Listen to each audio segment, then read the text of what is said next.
Hi, I'm Trent Holmes from RedOnesWork.com, and today I'm going to teach you how to make a worm bin out of a Rubbermaid tote. First thing that you'll need to do is to get your tote.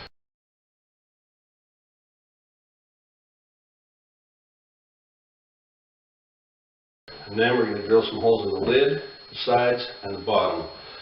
The holes in the lid and the sides will allow air to flow through your worm bin and keep your worm bin in an aerobic state.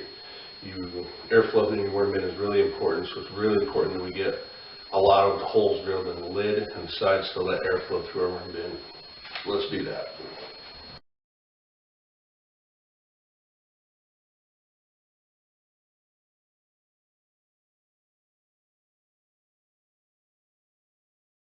Now that we've got our holes drilled in the lid and the tote, we need to drill a few holes in the bottom to allow for some drainage.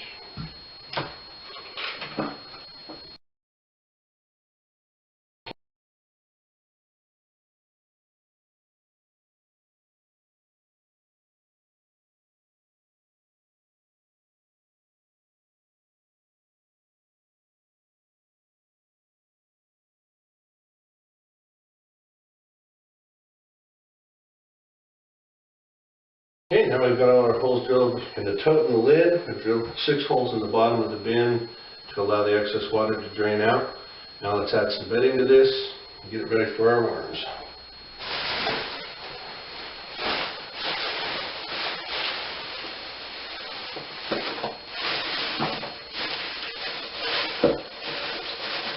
The best bedding material to use in your home compost bin is your shredded paper. This is cardboard, shredded newspaper, old egg cartons, the contents of my office shredder, that kind of thing. The best bedding materials are high in carbon, absorb moisture, and do not compost well by themselves. Paper is the perfect choice for the home worm bin. You could also use straw, dried leaves, that kind of thing if you've got a lot of that. But paper works really, really well, and especially cardboard and egg cartons and stuff like that. So you really want to kind of stick with that. When I'm setting up a new worm bin, I like to put the food in layers with the bedding. So I'll put in, I don't know, an inch or 2 of bedding material in the bottom of the bin, and then add a layer of food, and then I'll put another inch or 2 of bedding, another layer of food, and moisten that with a spray bottle as you go.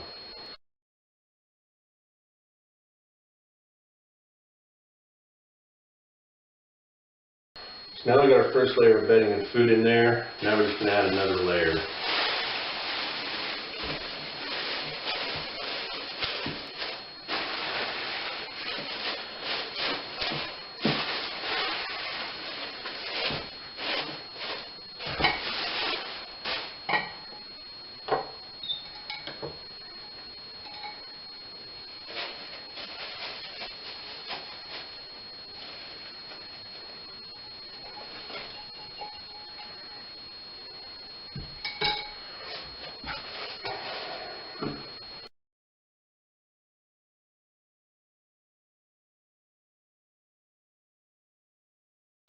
Remember, each time you add a new layer, take your spray bottle and mist your bedding just to get it damp.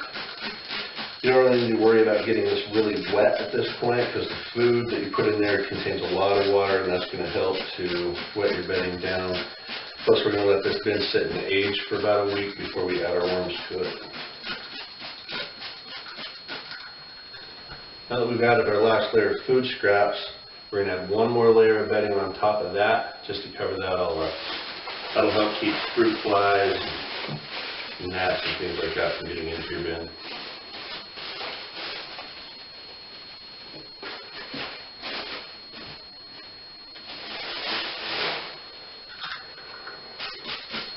The last thing that we're going to do, after we've added that one last layer over the top of the food scraps that we put in there, we put one more layer of bedding on top, and we're just going to leave that dry.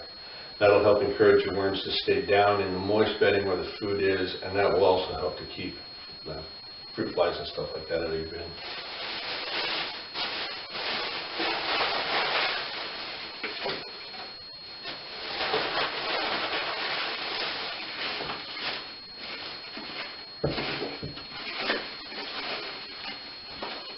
Okay, now that we have the bedding and food and everything in our worm bin, we've moistened everything down.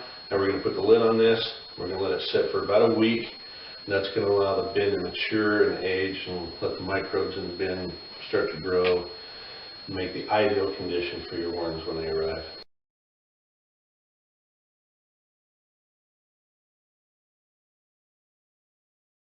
Okay, it's been 7 days and this bin has been aging, waiting for worms, and it's ready now. I'm going to take off the lid and put in the worms. One thing that I forgot to mention when I was showing you how to set this bin up, when you're adding the layers of food and bedding to your bin, it's a good idea to take just a small handful of garden soil and sprinkle that inside your bin. Now you don't need much. That's just to provide the microbes that are necessary to get your bin started and to provide a little bit of grit for your worms. Your worms have a crop like a bird, so they don't have any teeth. They swallow little bits of grit like a bird does and use that to digest their food and grind it up. When your worms come, they'll be in a bag like this one. These are some worms that I collected from one of my outside bins. Start this bin with, but your worms will come in a bag just like this one. They'll be packed in peat moss. So when your bin is properly aged and ready to go, just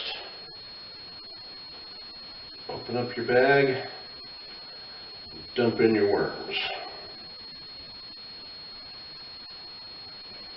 These guys came from a compost bin out in my yard.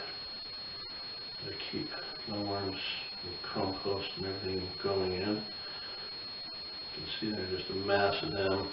When I went out to collect these worms, I found just thousands and thousands of baby worms in there, so looks like we've already had a breeding hatch this year. I probably only collected maybe 200 worms. So when your worms arrive, there's going to be a lot more worms than this in your bag. A pound of worms is approximately 1,000 red worms, so there'll be a lot more than this. After this, you just dump your worms in here and then leave them be. They will crawl into the bedding on their own. It's better if you let them do that. It's a good idea to keep a light on over your new worm bed if you're just setting one up for a day or two. Your worms will tend to wander a little bit while we're getting used to their new home. So I leave a light on over the bin. You can leave the top off. Just make sure that you monitor the moisture, check it, make sure that it's not drying out. And also before you dump your worms in there, check the moisture level in the bed after it's aged. You may need to add a little bit more water to the bin then.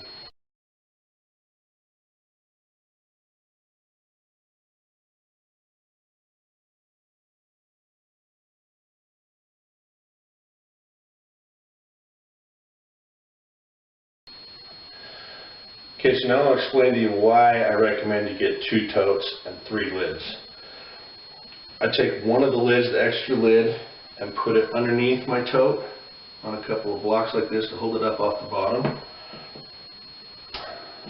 Now the reason that I do that is a lot of people like to use the big full-size Rubbermaid totes and put one of them inside the other and use the bottom one as the catch to catch all the stuff that leaks out of your worm bin. But what happens there is the inside of that stays wet all the time. So your worms are going to want to crawl out of your worm bin and get down in that wet environment in that lower drain bin. If you do it this way, your worm bin is still going to drain really well. The lid is more than enough room to catch the water that will drip out of your tote. I mean, it's literally just drops that are going to come out unless you're really, really overwatering your bin. And it's going to dry out. So your worms aren't going to want to crawl out of your drain holes, out of the lower vent holes. They're going to want to stay put. They're going to stay inside your bin where it's nice and moist and there's plenty of food. And, it just works better. Plus, if you do it this way, use the shallower tote.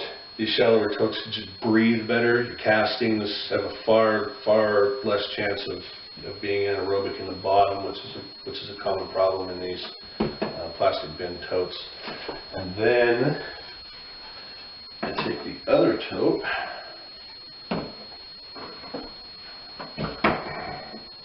and stack it on top like that. So what this does is, I mean, these two totes stacked on top of each other take up about as much space as a full-size Rubbermaid tote, but you have twice as much surface area. And your worms live in the top 2 or 3 inches inside the worm bin. You know, that's where all the food is, that's where all the good bedding is. They're going to want to stay in that top area. So having a really deep tote doesn't really have any advantage to it at all.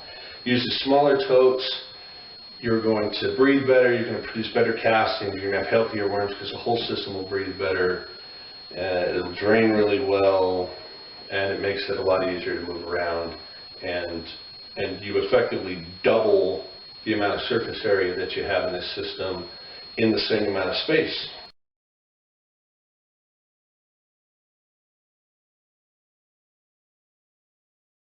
Thanks for watching this video. I hope you found it helpful and useful in setting up your first worm bin. I hope it makes you excited about vermiculture as I am. If you have any questions or comments, anything at all, you can email me at trent@redwormswork.com. If you're interested in starting up a new worm bin or getting into vermiculture, if you need to buy some worms, or if you're just looking for more information about vermiculture, you can find that all at redwormswork.com. Thanks.